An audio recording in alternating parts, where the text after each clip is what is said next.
Hello के डुकार में मरी विल मोरन जा एहसास, पाछाटन वस्कारन ते फुटल ताजिन पिपुन जा प्यार पंहिंजे पांध में समेटींदे जग के जोड़ींदड़ बाजारे अल्लाह पाक जी बाबरकत ज़ात खां दुआ पिना थी त शाल तुंहिंजूं मुर्कूं मेरियूं न थियनि।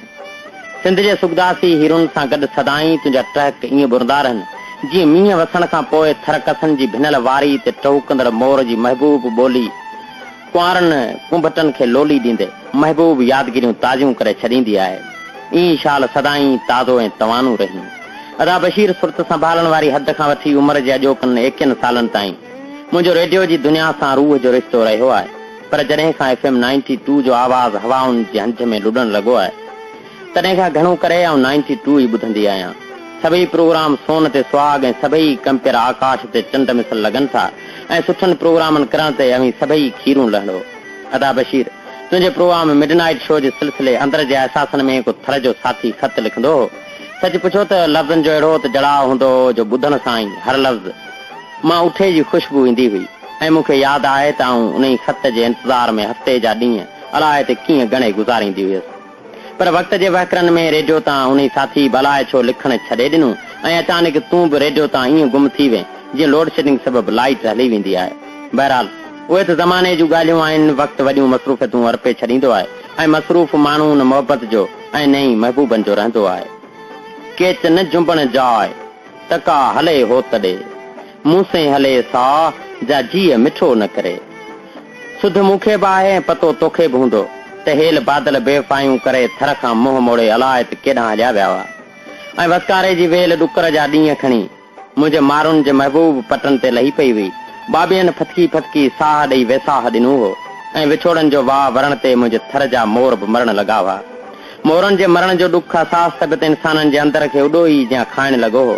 मारुनि जी लॾ पलाण ऐं थर छॾे लाड़ पट वसाइण ते केतिरनि ई आशिक अखियुनि लुड़क लाड़िया हुआ।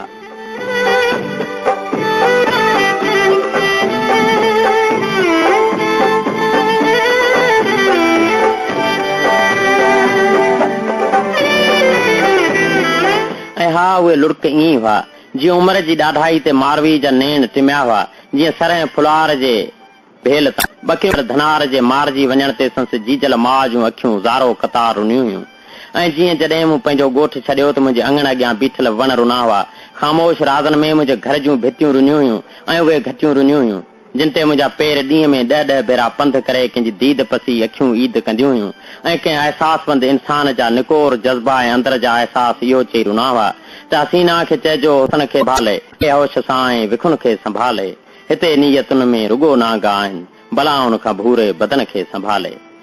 बसि अदा बशीर वक़्तु बादशाह आहे ऐं वक़्तु ऐं महबूबनि खे मयारूं ॾींदे मूंखे सुठो नाहे लॻंदो। पर जॾहिं उमरकोट जूं हवाऊं कंहिंजो मुसाफ़िर आवाज़ खणी मुंहिंजो ॻोठ जा पट जी वसाईंदियूं हुयूं त सचपच त मुंहिंजा ई नेण सजण खे सारे उन आवाज़ उॾाम मां ई सिक पलींदा हुआ। पर हाणे ज़मानो थियो त उहे महबूब दीद पसाइण ते पंहिंजी जाइ ते पर आवाज़ ॿुधाइण खां बि लवाए वेठा आहिनि।